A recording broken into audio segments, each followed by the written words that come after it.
Bonjour Julien. Bonjour Julien. Bonjour. Alors l'histoire elle commence, vous avez à peu près 11 ans, vous pourriez nous raconter cette petite nuit extraordinaire? Ben oui, j'ai 11 ans, je me promène dans la forêt en pleine nuit avec mes bottes en plastique, ma lampe de poche, et puis je regarde comme ça dans la forêt. Et puis tout à coup, je vois une bête incroyable, on dirait un petit dinosaure en plastique, noir avec des taches jaunes. Je vois ça, je suis tout impressionné, tout content, je viens de découvrir ma première salamandre. C'est génial, hein? Comme c'était l'époque où j'avais justement envie de créer un petit journal sur la nature pour montrer tout ce que j'observe autour de chez moi, je me suis dit, bah voilà, ce sera la salamandre. Et vous aviez un instituteur formidable. Ben oui, Justement. comme souvent, les vocations, elles naissent de rencontres. Et puis là, effectivement, il y avait un instit qui nous emmenait sur le bord des chemins, reconnaître les petites fleurs, observer la nichée des hirondelles. Il a fait naître ma passion pour la nature ordinaire, la nature qu'on peut découvrir tout autour de chez soi. C'est lui qui vous a poussé à créer ces 4 pages du départ de la salamandre? Non, c'est venu tout seul. D'ailleurs, il n'y avait pas 4 pages, il y en avait déjà une douzaine dès le début. Oh là là. Oui, c'était très sérieux, ça apparaissait tous les mois. Et puis, au bout d'une année, j'ai fait ma première émission de télévision en Suisse. Mais à quel âge alors? Là, j'avais 12 ans. Mon Dieu. Et voilà, avant vous. Oui. Et voilà, ça a amené mes premiers abonnés à la salamandre, hors du cercle familial, des amis. Donc du moment que j'avais mes premiers abonnés, voilà, je ne peux plus m'arrêter. Si les gens s'abonnaient pour une année, il fallait que la salamandre continue, qu'elle devienne toujours plus belle, et puis qu'elle transmette toujours plus largement mon amour pour la nature. Et le premier magazine, c'est la Salamandre, c'est le magazine... Qui a grandi avec vous. Voilà, qui a grandi avec moi et qui est devenu le magazine pour découvrir la nature tout autour de chez vous.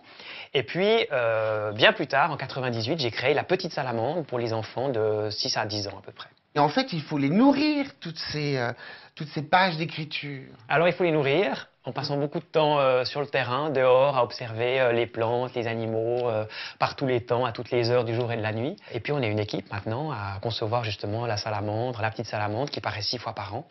Et puis, on fait aussi des films, on a aussi créé un festival nature en Suisse. Enfin, on a plein d'activités.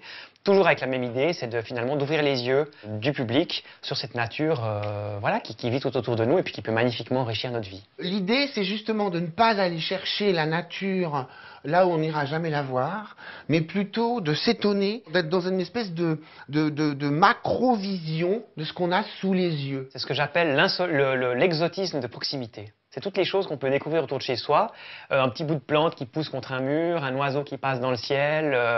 Tout à coup, si vous vous penchez sur la vie de cet être, vous allez découvrir des choses absolument incroyables et passionnantes. Et c'est cette passion et c'est cet enthousiasme qu'on a envie de transmettre le plus largement possible. Comment est-ce que vous arrivez à exister, à avoir une visibilité, de façon à ce que les gens puissent s'abonner? Si vous voulez vous abonner à la Salamandre, vous allez sur salamandre.net. Et comment est-ce que vous faites la différence, la distinction entre l'adresse aux adultes et l'adresse aux enfants? Alors, c'est les mêmes sujets. Quand on sort une salamandre sur un oiseau ou sur le lynx, on sort aussi une petite salamandre sur le lynx, pareil. Simplement, évidemment, on traite les sujets complètement différemment. Pour les adultes, il y a beaucoup d'informations, on raconte tout ce qu'on a vécu, tout ce qu'on a observé, il y a beaucoup de dessins, etc.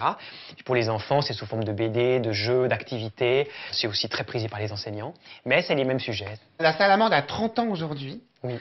Et depuis 30 ans, est-ce que votre regard sur la nature a évolué? Et est-ce que celui de vos lecteurs a évolué lui aussi? Alors mon regard a évolué parce que j'avais déjà conscience il y a 30 ans que la nature était partout détruite, malmenée et que nous-mêmes on va être victimes de ça. Donc c'est quelque chose qui m'a beaucoup touché quand j'étais gamin. Donc je me lève tous les matins en me disant je vais essayer de me battre contre ça. Et en même temps, du côté de mes lecteurs, je sens que la prise de conscience est beaucoup plus large, beaucoup plus générale. Mais en même temps, on n'a pas encore inversé la tendance, quoi. Donc on a encore du travail. Ça va venir. Ça va venir, oui, il faut y croire, on n'a qu'une seule planète, on n'a qu'une seule vie, on n'a pas le choix. Mais c'est motivant. Oui, c'est mon challenge, c'est notre challenge. Merci à vous, merci d'être venu jusqu'à nous. Merci Julien. Merci à vous. Tout à l'heure, Julien Perrault, notre invité, est venu nous parler de son magazine La Salamandre. Eh bien, il existe aussi les guides Salamandre. Ils sont petits, mais complets. Et alors, tu peux les trouver par secteur, la nature à la campagne, la nature à la montagne, la nature au bord de l'eau, ou bien par saison, la nature au printemps, la nature en été, nous attendons la nature en automne. Écoute, c'est merveilleux, là par exemple, tu apprends tout sur les rapaces, comment les reconnaître, quelles sont leurs stratégies de vie. Ça vaut 15 €. On en a largement pour son argent. Formidable.